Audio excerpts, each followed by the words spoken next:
Welcome. Solutions. Section 2. Methods for expressing concentration of solutions. ഈ ടോപ്പിക്കിലെ രണ്ടാമത്തെ ക്ലാസ്സാണ്. സൊല്യൂഷൻസിൻ്റെ കോൺസെൻട്രേഷൻ എക്സ്പ്രസ് ചെയ്യാൻ പല മാർഗങ്ങൾ ഉണ്ട്. ഏതൊക്കെയാണ്? Molality, normality,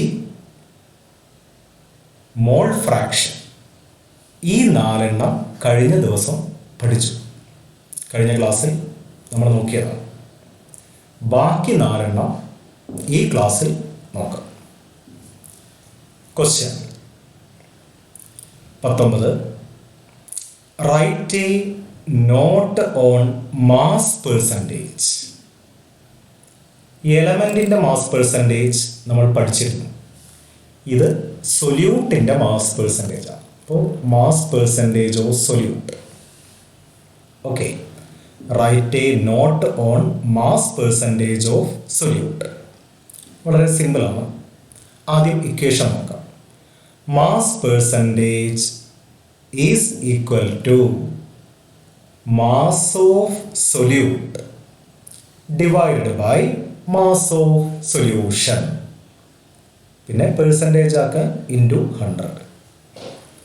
mass percentage is equal to mass of solute divided by mass of solution into 100. Okay, definition നോക്കാം. Mass percentage is defined as number of parts by mass of the solute per 100 parts by mass of solution. Mass percentage is defined as number of parts by mass of the solute per 100 parts by mass of solution. സൊല്യൂഷൻ്റെ മാസിനെ 100 പാർട്ടാക്കി മാറ്റുക. അതിൽ എത്ര പാർട്ടാണ് സൊല്യൂട്ടിൻ്റെ mass എന്ന് പറയുന്നതാണ് mass percentage. Mass percentage is defined as number of parts by mass of the solute per 100 parts by mass of solution. Mass percentage does not change with temperature. കാര്യം നമുക്കറിയാം, ടെമ്പറേച്ചർ അനുസരിച്ച് മാസ് മാറില്ല. കഴിഞ്ഞ ക്ലാസ്സിൽ പഠിച്ചതാണ്. Okay, അപ്പോൾ mass percentage നോക്കി notes എഴുതി എടുക്കണം. ശരിയായിരുന്നു. അടുത്തത് വോളിയം പെർസെൻറ്റേജ്.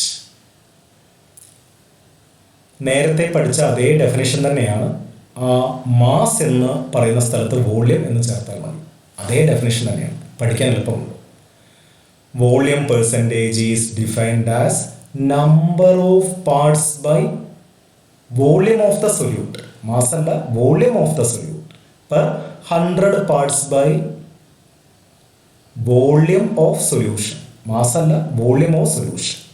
അപ്പോൾ മാസ് പെർസെൻറ്റേജ് പോലെ തന്നെയാണ് വോളിയം പെർസെൻറ്റേജിൻ്റെ ഡെഫിനേഷൻ. മാസ് എന്ന് പറയുന്ന സ്ഥലത്ത് വോളിയം എന്ന് കൊടുത്താൽ മതി. അപ്പോൾ എളുപ്പമുണ്ട്. Volume percentage is defined as number of parts by volume of the solute per 100 parts by volume of solution. Equation നോക്കാം.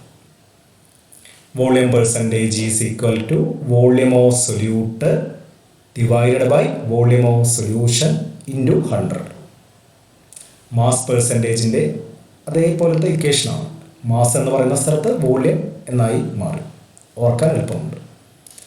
Volume percentage depends on temperature.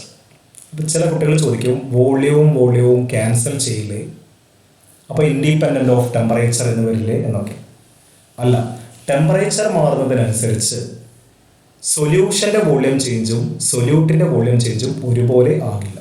അതുകൊണ്ട് ടെമ്പറേച്ചർ അനുസരിച്ച് വോളിയം പെർസെൻറ്റേജ് മാറും. ടെമ്പറേച്ചർ അനുസരിച്ച് വോളിയം പെർസെൻറ്റേജ് മാറും. കാരണം സൊല്യൂഷൻ്റെ വോളിയവും സൊല്യൂട്ടിൻ്റെ വോളിയവും 2 രീതിയിലാണ് മാറുന്നത്. Okay, അതുകൊണ്ട് ഇത് ക്യാൻസൽ ചെയ്ത് പോകില്ലേ എന്നൊന്നും ചോദിക്കരുത്. ഓക്കെ, ചെറിയ പ്രോബ്ലങ്ങളൊക്കെ തന്നാൽ ചെയ്യാൻ പറ്റണം, ഇക്വേഷൻസ് ഒക്കെ പഠിച്ചു വെക്കണം. അടുത്ത ചോദ്യം നോക്കാം. Write a note on mass volume percentage. Definition നോക്കാം. Mass volume percentage is defined as number of parts by mass of the solute. ഉണ്ടോ? മാസ്സാണ്, mass of the solute per 100 parts by volume of solution. അപ്പോൾ ന്യൂമറേറ്ററിൽ mass of സൊല്യൂട്ടാണ് വരുന്നത്, ഡിനോമിനേറ്ററിൽ volume of സൊല്യൂഷനാണ്. Mass volume percentage ആണ്. അപ്പോൾ ഡെഫിനേഷൻ ഒന്നുകൂടെ നോക്കാം. Mass volume percentage is defined as number of parts by mass of the solute per 100 parts by volume of solution. Equation നോക്കാം. Mass volume percentage is equal to mass of solute, അല്ലേ? Mass of solute, mass of solute divided by volume of solution into 100. സൊല്യൂട്ടിൻ്റെ മാസാണ് മേലെ, volume of solution താഴെ, into 100. ഇത് temperature അനുസരിച്ച് മാറും. Mass volume percentage depends on temperature. അപ്പോൾ ഈ 3 കോൺസെൻട്രേഷൻ മെത്തേഡുകളും പഠിക്കാൻ എളുപ്പമാണ്. Mass percentage, volume percentage, mass volume percentage. Mass percentage എന്ന് പറയുമ്പോൾ mass of solute divided by mass of solution into 100. Volume percentage എന്ന് പറയുമ്പോൾ volume of solute divided by volume of solution into 100. Mass volume percentage എന്ന് പറയുമ്പോൾ mass of solute divided by volume of solution into 100. എളുപ്പത്തിൽ പഠിക്കാവുന്നതാണ്. ഇനി ഒരെണ്ണം കൂടി ഉണ്ട്, അതാണ് ppm, parts per million. Write a note on ppm, parts per million. 10 ലക്ഷം. ppm is defined as number of parts by mass of the solute per 100 parts എന്നല്ല, million parts by mass of solution. 100-ൽ എത്രയെന്ന് പറയുന്നതാണ് mass percentage, 1 മില്യണിൽ എത്രയെന്ന് പറയുന്നതാണ് ppm, parts per million. അപ്പം mass പെർസെൻറ്റേജിൻ്റെ അതേ ഡെഫിനേഷൻ തന്നെയാണ്. എന്താണ് മാറ്റം? 100 എന്ന് പറയുന്ന സ്ഥലത്ത് മില്യൺ എന്ന് കൊടുത്താൽ മതി. മാസ് പെർസെൻറ്റേജിൻ്റെ ഡെഫിനേഷൻ എടുത്ത് പെർ 100 പാർട്സ് എന്ന് പറയുന്ന സ്ഥലത്ത് മില്യൺ പാർട്സ് എന്ന് എഴുതിയാൽ ppmൻ്റെ ഡെഫിനേഷനായി. ppm is defined as number of parts by mass of the solute per million parts by mass of solution. 100-ൽ 40 mark കിട്ടി, തരക്കേടില്ലാത്ത മാർക്കാണ് അല്ലേ? 100-ൽ 40 മാർക്ക് കിട്ടി, മോശമല്ല. 100 എന്ന് പറയുന്ന സ്ഥലത്ത് 10 ലക്ഷം എന്നായാലും 10 ലക്ഷത്തിൽ 40 മാർക്ക് കിട്ടി എന്ന് പറഞ്ഞാൽ വളരെ ചെറിയ മാർക്കാണ് അല്ലേ? അപ്പോൾ ppm എന്തിനു വേണ്ടിയിട്ടാണ് ഉപയോഗിക്കുക? വളരെ ചെറിയ കോൺസെൻട്രേഷൻ എക്സ്പ്രസ് ചെയ്യാനാണ് ppm ഉപയോഗിക്കുക. ppm is used to express very small concentrations. ppm is used to express very small concentrations. അതൊരു പോയിന്റ് നന്നായിട്ട് നോക്കണം. പുഴവെള്ളത്തിലെ ഓക്സിജൻ്റെ അളവ് ppm ആയിട്ടാണ് പറയുന്നത്. വായുവിലെ രോഗാണുക്കളുടെ അളവ് ppm ആയിട്ട് പറയും. വെള്ളത്തിലെ ലോഹങ്ങളുടെ പെർസെൻറ്റേജ് ppm ആയിട്ട് പറയാം. അപ്പോൾ വളരെ ചെറിയ കോൺസെൻട്രേഷൻ എക്സ്പ്രസ് ചെയ്യാൻ പറ്റിയ ബെസ്റ്റ് മെത്തേഡാണ് ppm, പാർട്സ് പെർ മില്യൺ.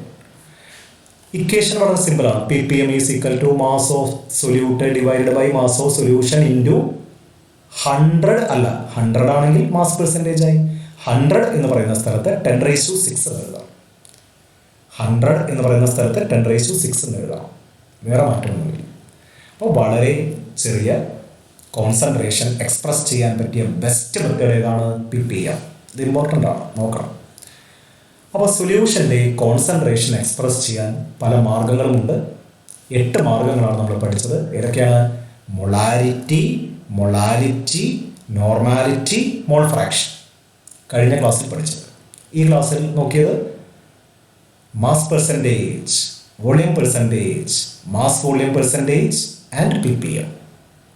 ചെറിയ പ്രോബ്ലങ്ങളൊക്കെ വരും, അതൊക്കെ നമുക്ക് ക്വസ്റ്റ്യൻ പേപ്പർ ആൻസർ ചെയ്യുമ്പോൾ നോക്കാം. Okay, by.